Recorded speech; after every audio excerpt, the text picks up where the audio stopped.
હું યુવા અખિલ ભારતીય ભાવનગર જિલ્લા યુવા કોળી સમાજના યુવા મોરચાના પ્રમુખ અશોક મકવાણા મામશી આપ સૌ મિત્રોને જણાવું છું કે 1 ફેબ્રુઆરી સાંજના 4 વાગે ભાવનગર ખાતે અક્ષરપાક ખાતે ન્યાય સભા જે રાખી છે એ ન્યાય સભામાં આપ સૌ મોટી સંખ્યામાં ઉપસ્થિત રહો તેવી વિનંતી કરું છું અને ન્યાય સભા યથાવત છે.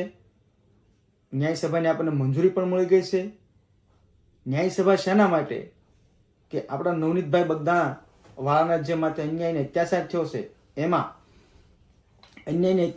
એમાં આપણે કહીએ છીએ કે મેન તોમકદાર પકડાઈ ગયા.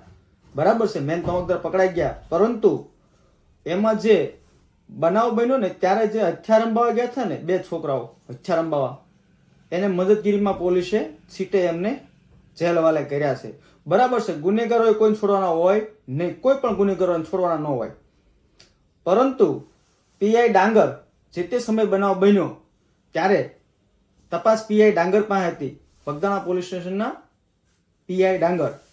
એમને એક તો 8 કલાક ફરિયાદી મોડી લખી છે, ત્યાર પછી ફરિયાદી લખી તો નામ વગર લખી છે, 8 જણા નામ વગર લખી છે, અજાણ્યા શખ્સો પર લખી છે. ત્યાર પછી એમને પીઆઈની બદલી થઈ છે. કોળી સમાજ અને કોળી સમાજના નેતાઓ દ્વારા જે પ્રેશર થયું અને એમની બદલી થઈ છે. બદલી કરીને એમને સેફ કરી લીધા છે, જ્યાંથી કરીને ફરીવાર ભૂલ ન કરે. પછી જેમને જજ બની બેઠેલા અને જેમનો કાયદો ખિસ્સામાં હોય એવા ડીવાયએસપી ઝાલા, એમને તો તાત્કાલિક ક્લીન ચીટ આપી દીધી કે આમાં જયરાજ આહિર નથી ક્યાંય તોમકદાર. તો પછી સીટની રચના થઈ અને એ સીટમાં જયરાજ આહિર પણ તોમકદાર નીકળ્યા. તો પીઆઈ ડાંગર અને ડીવાયએસપી ઝાલા આ 2 તોમકદારોના ચાવરની મદદ કરી છે. ખાખી ઉપરથી કલંક લાગે તેવું કૃત્યો કર્યું છે 2એ. તો આ 2ને તાત્કાલિક ડિસમિસ કરવામાં આવે. જો ડિસમિસ નહીં કરવામાં આવે ત્યાં સુધી કોળી સમાજ એની લડત લડવાનો છે. એના અનુસંધાને આપણે સૌ અક્ષર પાર્કમાં આપણી ન્યાય સભા યથાવત રાખી છે અને આપ સૌને હું અપીલ કરું છું કે મોટી સંખ્યામાં ઉપસ્થિત રહો અને ફરીવાર ક્યાંય પણ કોઈ સમાજ માટે અન્યાયને અત્યાચાર ન થાય. જે તોમકદાર હોય એને છોડવામાં ન આવે અને કોઈ પણ વિભાગના કોઈ પણ ક્ષેત્રના હોય, ગુનેગારી ગુનેગાર જ હોય છે. ગુનેગારને મદદ કરનારને સજા થવી જોઈએ. અને પીઆઈ ડાંગર અને ડીવાયએસપી ઝાલા આ બંનેએ તોમકદારને સાવર્યા અને ખાખી માથે કલંક લગાડે એવું કામ કર્યું છે. અને કોળી સમાજને રોડ ઉપર કોઈ લાવ્યું અને કરોડો રૂપિયાનું નુકસાન કર્યું હોય કોળી સમાજનું, તો આ બંનેએ કર્યું છે. કરોડો રૂપિયાનું નુકસાન એટલા માટે કર્યું છે કે કોળી સમાજ કાફલાઓ સાથે આવ્યો છે, પોતાનો કામ ધંધો છોડીને આવ્યો છે.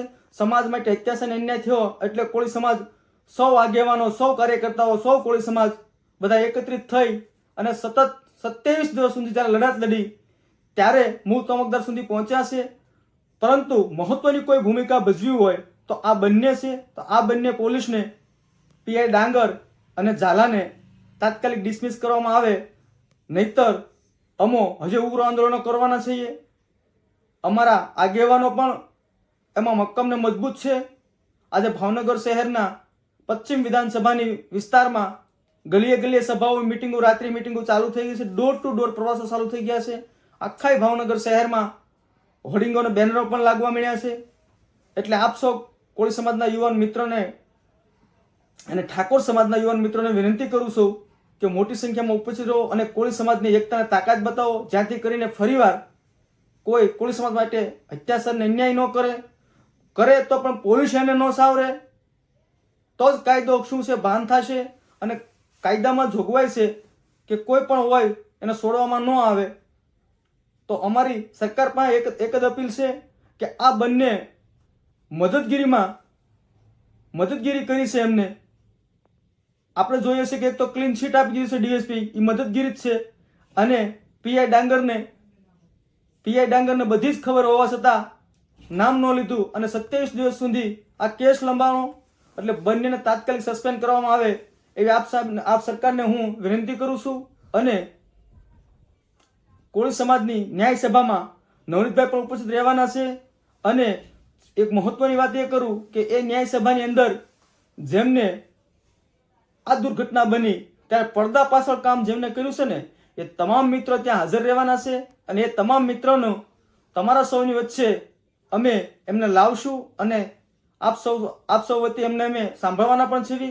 અને પડદા પાછળથી રહીને મહત્વની ભૂમિકા ભજવનાર કોળી સમાજના ઘણા બધા રાજકીય આગેવાનો હતા, બિન રાજકીય આગેવાનો હતા, કઈ ને કઈ સરકારી ક્ષેત્રોમાં કામ કરતા હોય પણ કોળી સમાજ માટે અત્યારે પડદા પાછળ રહીને કામ કર્યું છે એ તમામ તમારી સમક્ષ હાજર રહેવાના છે.